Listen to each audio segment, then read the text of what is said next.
Welcome to today's deep dive. I want you to imagine a friend of yours going in for a routine physical last spring. Right, just a standard checkup. Exactly. Nothing dramatic. They just need, a refill on a daily prescription, and they figure they'll get the standard poke and prod while they're there. Yeah, get in, get out. Right.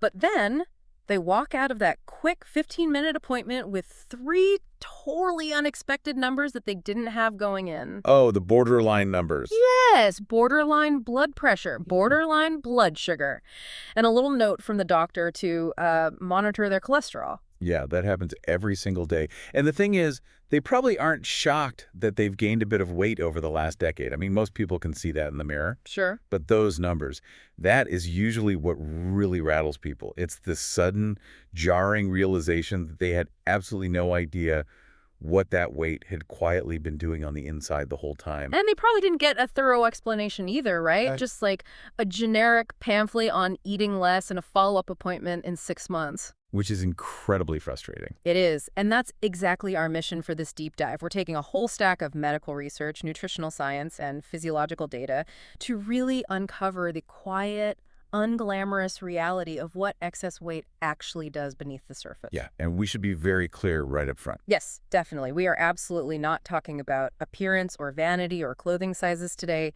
We are looking at excess weight purely through the lens of silent biological compound interest. Exactly.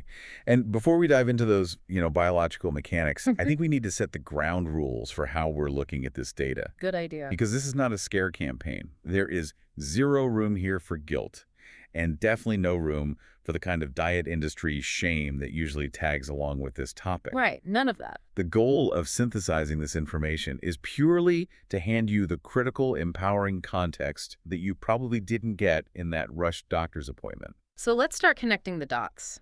Because long before anyone sees a scary number on a medical chart, the body starts sending what we could call, well, small invoices. I love that term, small invoices. Yeah, we're talking about the daily frictions that slowly snowball into major structural bills for your body later on. Small invoices is a brilliant way to frame it, actually. Yeah. We have to start with the short-term effects, because these are the daily realities people constantly mislabel. What do you mean by mislabel? Well, people think, oh, I'm just getting older, or I just had a really stressful week at work. But often, it's actually the body dealing with dozens of small mechanical and chemical shifts. Oh, interesting. Let's look at exhaustion, for example.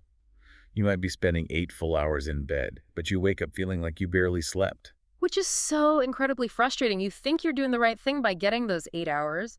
I always assumed fatigue like that was just about stress. Why is the body failing to actually rest? It comes down to the literal physics and mechanics in the upper airway. So carrying excess weight, particularly around the neck and the midsection, it physically alters those mechanics at night. Just from laying down. Yeah, when you lie down, gravity pulls that excess tissue downward. It can physically restrict the airway, which leads to shallow breathing or, obstructive sleep apnea. So you're not just snoring, you're actually fighting for oxygen. You are. Your breathing becomes irregular, the airway collapses slightly, and the oxygen levels in your blood drop. Wow. And when that happens, your brain panics. It sends a quick spike of adrenaline to wake you up just enough to take a breath. But you don't remember waking up, right? Usually not. You might not consciously remember it, but this microarousal pulls you completely out of deep, restorative REM sleep. And that happens multiple times. You do this dozens, sometimes hundreds of times a night. Hundreds. Oh my gosh. Yeah, so you wake up exhausted because structurally you were basically surviving the night, not resting. Okay, that definitely explains the mornings. But what about the physical toll during the day? I'm thinking about those really subtle physical signs we all tend to just brush off. Like what? Like that little groan when you get up from the living room floor. Or feeling slightly out of breath just from bending down to tie your shoes. What? Or, noticing you're suddenly avoiding the stairs at work. Right. There is a very clear, often completely misunderstood mathematical reason for that joint pain and that hesitation. Mathematics. Yeah. Every extra pound a person carries does not equate to just 1 pound of pressure on your joints. It actually multiplies the mechanical force placed on weight-bearing joints like your knees, your hips, and your lower back. Wait, how does 1 pound turn into more than 1 pound of pressure? It's due to something called ground reaction forces. Okay. So when you walk on a level surface, the force on your knees is roughly 1.5 times your body weight. Just walking normally. Right. But when you walk up or down a flight of stairs, that force multiplies to 3 or even 4 times your body weight. Oh, So if someone is carrying just 10 extra pounds, that's not 10 extra pounds of pressure on their knees when they go downstairs. It's 30 to 40 extra pounds of sheer force on the cartilage with every single step. 40 pounds from just 10. That completely changes how I view an aching lower back. It's not just, getting older. It's the body literally grinding against exponential math. Exactly. And moving that requires more oxygen, which leaves you breathless, and it places massive strain on cartilage that just wears down so much faster under that constant multiplied pressure. Okay, that makes sense for the physical pain. But what about that awful 3 p.m. crash where my brain just stops working and my pants suddenly feel uncomfortably tight? I always assumed I just ate way too much lunch and somehow put on a pound of fat by mid-afternoon. A lot of people think that. Huh. But that midday brain fog and that heavy, swollen feeling that is almost entirely chemical, not sudden fat accumulation. Really? Yeah, it's tied to the foods that frequently accompany weight gain specifically, diets that lean heavily on ultra-processed corporate foods. The convenience stuff. Right. When your body processes highly engineered, multi-ingredient foods, you essentially subject your liver and pancreas to this chaotic roller coaster. Is that because of the sugar? The simple sugars and the processed carbohydrates, yes. They hit your bloodstream incredibly fast, which causes a massive blood sugar spike. Right, the sugar rush. And then your pancreas panics and pumps out a huge wave of insulin to shuttle that sugar out of the blood. But because it overcompensates, your blood sugar then plummets. Oh. That steep insulin crash is the 3 p.m. wall. You literally feel like you can't keep your eyes open. And the tight clothes, the bloating, where does that come from? That comes from the fact that we've outsourced our nutrition to commercial kitchens. What do you mean? To make packaged foods shelf-stable and, hyper-palatable, companies rely heavily on cheap sodium, chemical stabilizers, and industrial seed oils. Right, reading the back of the box is like a chemistry set. Exactly. And this causes acute cellular water retention and digestive inflammation. So it's water weight. Yes. You feel bloated, and your clothes pinch because your entire system is acutely inflamed and retaining water to dilute all that sodium. It's not because you gained a pound of fat since breakfast. I really like thinking of these short-term effects. The bad sleep, the sore knees, the afternoon crash, like a bunch of sneaky $5 auto-renewing subscription charges on a credit card. That's a great analogy. Because they're just annoying. They're super easy to ignore. But collectively, they're draining your daily account of energy and physical comfort. And the real danger with those biological subscriptions is that they don't just exist in isolation, they actively trigger one another. Oh, like a chain reaction. Right. Biology doesn't operate in silos. So my knees hurt, and I'm exhausted from bad sleep. Are you saying these small invoices actually start talking to each other and making things worse? Yes. Let's trace a typical day based on the physiological data. It often starts with the poor sleep mechanics we discussed earlier. The sleep apnea. Right. Because your airway was restricted, you wake up exhausted. This creates a state of what researchers call revenge fatigue. Revenge fatigue. I know that feeling. Oh, we all do. By the afternoon, your executive function and your willpower are completely depleted. And when you are that exhausted, cooking a nutrient-dense, single-ingredient meal feels like climbing Mount Everest. So you reach for the easiest, fastest energy available. Exactly. Yeah. You reach for the ultra-processed convenience foods.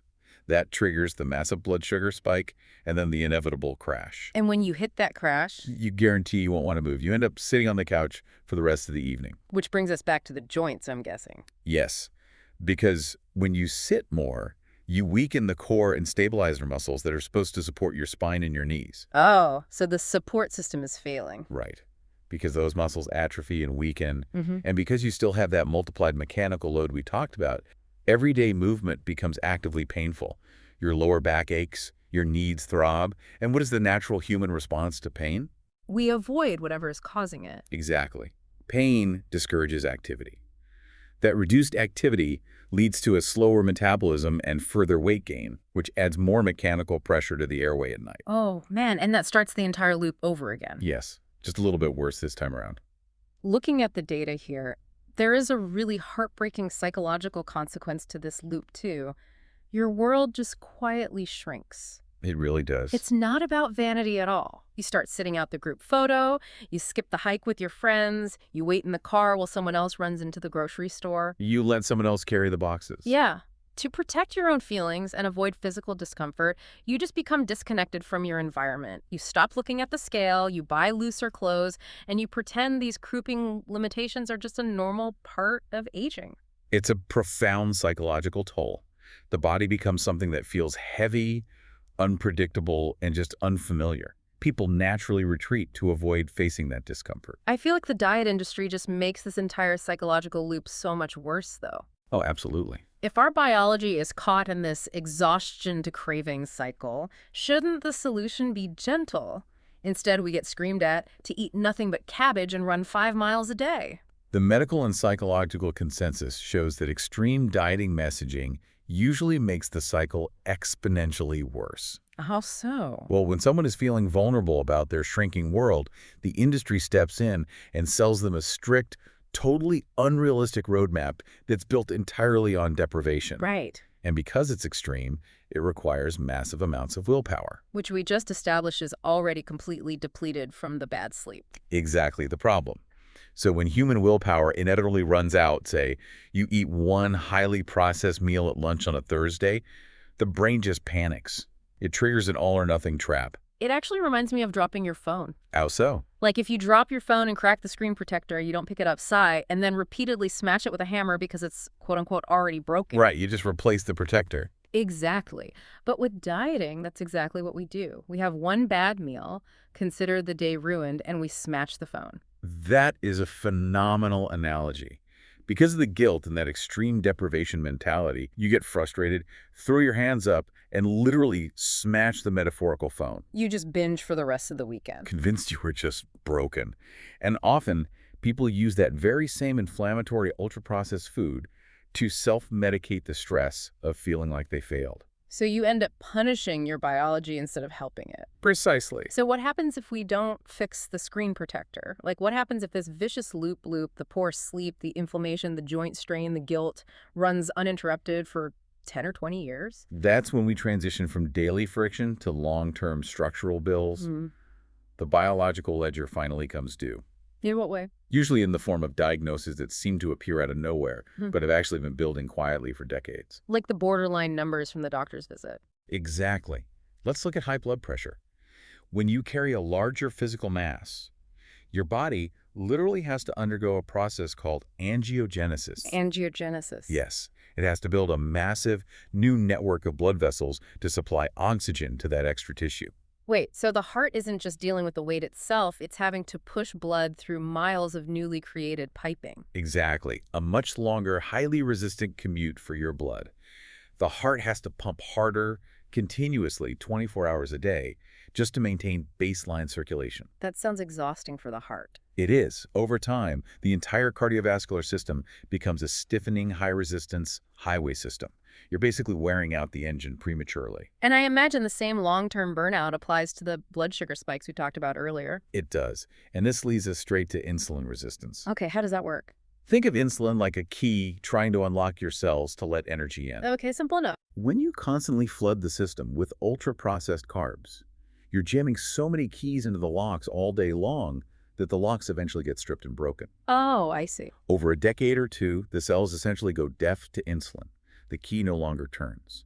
Sugar backs up in the bloodstream, and that is the direct, clear path to type 2 diabetes. Wow. Okay, I'm looking at this note on adipose tissue from the research, and I need you to explain this because it completely blew my mind. I always thought fat was just inert storage, like a biological backpack we just carry around. That is probably one of the biggest misconceptions in modern health. Excess adipose tissue, especially the visceral fat around the internal organs, is biologically active. Biologically active. Yes, it is not a storage locker. It actually acts like a giant, continuous, hormone-producing endocrine organ. Seriously? Yes, it secretes inflammatory signaling molecules called cytokines So it's actively pumping out inflammation. around the clock. This chronic, low-grade inflammation silently degrades blood vessels and cellular pathways all over your body. That's terrifying. And it gets worse. When excess energy has nowhere left to go in traditional storage, the body starts storing fat inside the internal organs themselves. Like the liver. Yes, it crowds the liver. The liver becomes packed with fat cells Yeah. and loses its ability to naturally detoxify your blood. Which affects everything. Right. This systemic inflammation even reaches the delicate microvasculature in your brain, which is why long-term metabolic compromise is heavily linked to accelerated cognitive decline and memory issues. So that midday brain fog in year 1 literally becomes actual cognitive decline in year 20. Sadly, yes. That is incredibly heavy. But it really reframes the ultimate risk here, because the medical literature makes a very deliberate distinction between lifespan and health span. It is a vital distinction. Modern medicine can keep you alive for a very long time. You can live for decades dealing with exhaustion, chronic pain, and an expanding pill box of medications. That's lifespan. Exactly. Health span, on the other hand, is the years you have where you can move, think, travel, and live with functional independence. The quality of life. Yes. The ultimate long-term risk of unmanaged excess weight isn't just heart disease or stroke risk, it's the gradual erosion of your independence. Tasks like climbing stairs, getting out of a deep bathtub, or getting down on the floor to play with grandchildren, they become impossible without assistance. I think the real tragedy here isn't the number on the scale, it's the loss of your personal story. That's well said. It is the slow, quiet surrender of what is actually possible in your life. It's accepting a smaller, restricted version of reality because your body feels like an anchor instead of a vehicle. The ability to move through your own life without assistance is a massive asset, and it's worth protecting before it becomes fragile. Okay, I want to pivot here because looking at that list of long-term structural bills can feel paralyzing. But the research highlights that the very nature of biology offers an incredibly hopeful escape hatch. It really does. Because this didn't happen overnight, we don't have to fix it overnight, do we? No, and this is probably the most liberating piece of data in all the literature we reviewed. Biology does not hold a grudge. I love that. Biology doesn't hold a grudge. It doesn't. Your body was simply doing what it was designed to do, adapting to its environment. If you change the inputs, it will adapt back. It's a relief. Your liver, your insulin receptors, your joints, they don't care how many times you started and stopped a diet before. They only care about what you do next. You do not need to solve the next 10 years today. Let's talk about the practical, manageable action steps then. The things you can do today that don't involve a punishing workout or starving yourself. Let's start with the kitchen and this idea of the single ingredient philosophy. It's a brilliant, completely non-extreme roadmap. The single ingredient philosophy simply means replacing ultra-processed, multi-ingredient corporate foods with real food that comes from nature. So keeping it simple. Exactly. An apple, a piece of chicken, a potato. Cook more meals at home. But play devil's advocate for a second, isn't a calorie a calorie? Why does a single ingredient meal make such a massive difference compared to a processed one with the exact same calories? Because of how the body actually processes it. Whole foods come naturally packaged with fiber, which slows down digestion. Ah, so no spike. Right. You don't get the massive blood sugar spike, which means you don't get the insulin crash. Furthermore, by dropping pre-made, highly processed foods, you drastically reduce your intake of chemical stabilizers and all that excess sodium we talked about. And the water weight. That acute systemic bloating and water retention just vanishes within days. Right. You regain executive control over your cellular health almost immediately. That is so encouraging. And for movement, there is the 15-minute mandate. I love this because people get so trapped in thinking they need to sweat in a gym for an hour for it to even quote-unquote count. Stop expecting one intense, punishing workout to undo 10 hours of sitting. Just walk for 15 minutes. Just 15 minutes. Yes. A daily 15-minute walk strengthens your heart. It helps reset those stripped insulin receptors we talked about, and it starts breaking the cycle of joint pain by gently conditioning those stabilizer muscles. So you don't need to overdo it. No, you aren't training for the Olympics. You're training for real life. And we have to mention holistic maintenance too, right? The data is very clear that you need to fiercely protect your sleep, gradually build strength, and importantly, keep those medical appointments. Yes, ask for help when you need it.